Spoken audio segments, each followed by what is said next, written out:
Why are nations aligning with the US against Chinese companies? The answer primarily stems from the US's depiction of these entities as a substantial threat to their national interests. Recent events, such as the prohibition of Huawei in multiple Western nations, underline this perspective. While various bans have been instituted, it's noteworthy that the US is the main advocate for these prohibitions. One might ponder, are companies like Huawei genuinely jeopardizing security and national interests?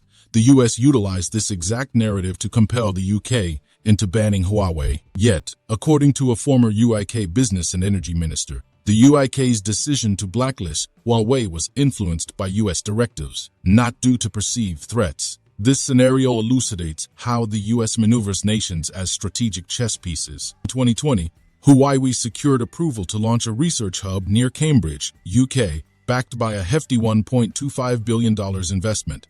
However, as the US intensified its push for the UK to sideline Huawei, the landscape became uncertain. Reacting to the UK's shifting attitude, Huawei is now reevaluating its grand investment, which could have repercussions on the UK's technological arena. So, what follows in this evolving tale? Hello and welcome back to Innovative Check YouTube channel, where we delve into the innovative and transformative projects changing our world. If you're new to the channel and enjoy learning about innovation stories around the world, you've come to the right place. Please subscribe, like, and comment to help boost our videos on YouTube. Now, let's begin. It's essential to note that Huawei was firmly established its footprint in the UK largely because the nation initially perceived no threats.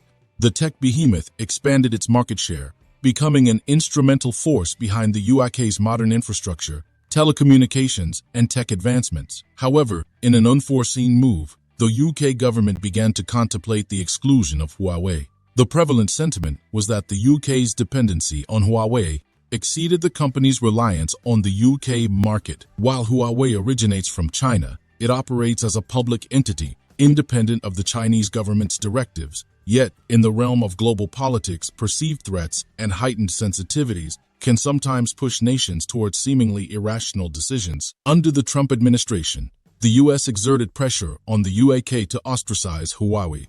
Citing its Chinese origins and its provision of certain services, concerns arose about its potential as a conduit for Chinese espionage. The backdrop to these apprehensions was the belief that Chinese law could compel companies to act at the behest of the government. These US-led arguments cast a cloud of doubt over Huawei in the UK. In its defense, Huawei asserted its public ownership status, emphasizing its autonomy from governmental directives.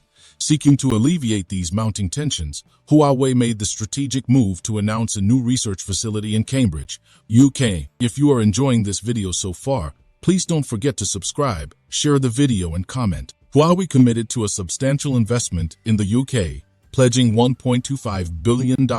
A significant portion of this fund was allocated to land acquisition and initiating construction. For Huawei, this hefty investment symbolized more than just financial commitment. It was a gesture to demonstrate their transparency and refute allegations of espionage activities. The logic was clear. A company with espionage intentions wouldn't invest so heavily in a foreign land. Despite this financial assurance, the UK remained steadfast in its stance against Huawei. Subsequent mandates required Huawei to reduce its market influence and scale back equipment sales. Further tightening the noose, other UK-based companies received governmental directives to abstain from utilizing Huawei products and services. It was a widely recognized fact that phasing out Huawei from the UK infrastructure would be a prolonged endeavor. The UK government was acutely aware of this intricate entanglement. Consequently, in 2020, a deadline of January 2023 was set for telecommunication firms to wean off Huawei's technology. Due to the extensive integration of Huawei's advanced equipment, this deadline experienced a shift to December 2023. Moreover, a more ambitious target was set with the UK, aspiring to be entirely Huawei independent by 2027. As we delve deeper, we'd love to know your thoughts on this narrative.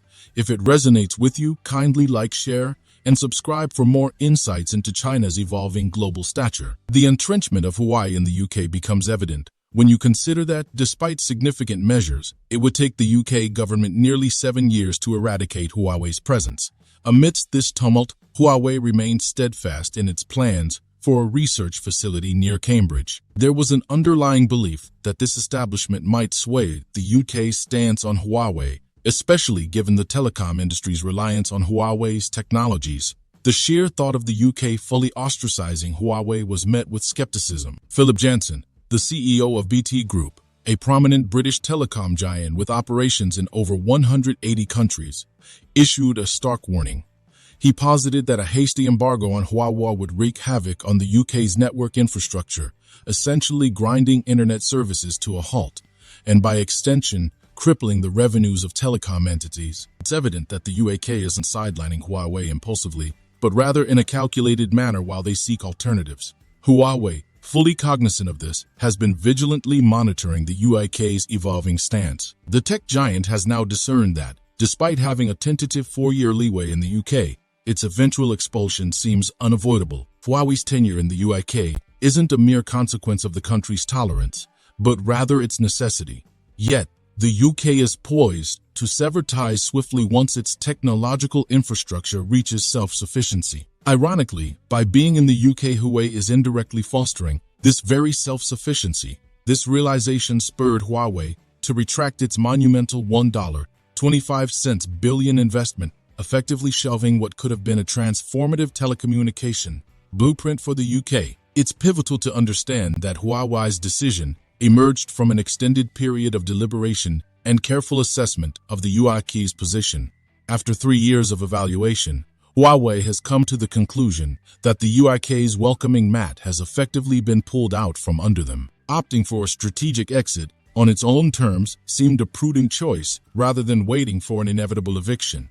Additionally, aiding competitors wasn't in Huawei's playbook, considering an alternative universe where Huawei persisted with its $1.25 billion investment. Cambridge would be home to a state-of-the-art research facility by 2027. This establishment, potentially employing 400 UK professionals over 4 years, would have been a nexus for cutting-edge innovations, positioning the UK at the forefront of technological advancements. Envision hundreds of experts, equipped with the latest knowledge on equipment development, working in synergy at this research hub. The potential perks are immeasurable. Every groundbreaking beta program and product birthed by Huawei would have been unveiled in the UK first. Essentially, this facility could have been the catalyst for the UK's ascent as a telecommunication powerhouse. Yet the UK, prioritizing alignment with US directives, overlooked the substantial advantages tethered to Huawei's footprint in their territory. In their bid to align with US preferences, the UK incurred significant opportunity costs. The entire proposition was a synergistic one. Huawei was primed to furnish these dividends in exchange for its continued presence in the UK. Given Huawei's foresight that its position in the UK was untenable post-2027, the decision to abandon the research facility was a strategic move. Why would it catalyze the development of technologies that might eventually eclipse its own?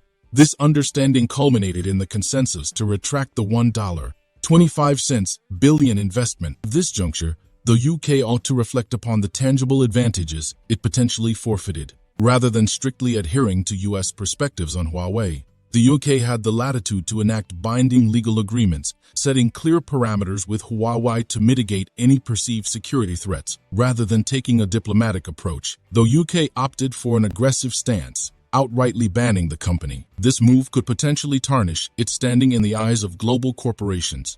The UK's relationship with Huawei isn't the sole casualty. Several multinational entities had been eyeing the UK as a prospective hub. Yet, given the UK's evident deference to US directives, these corporations must now factor in the risk of abrupt expulsion based on US preferences.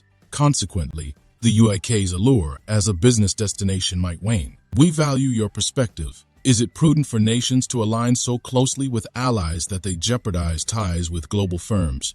Was Huawei's decision to pull back its $1.25 billion investment a potent move in your view? We're keen to hear your thoughts on the UK navigating its tech landscape without the pivotal role of Huawei's equipment. Thank you for your attention, and I welcome your thoughts and questions on this complex and vital subject. Do you want to watch more videos like this one? If yes, please like and share the video and subscribe to get exclusive videos about how phenomenally China is developing and growing its influence. Your subscriptions and likes motivate us to generate more content, so please keep supporting us. Check out this video showing on your screen right now, and I will see you on the other side.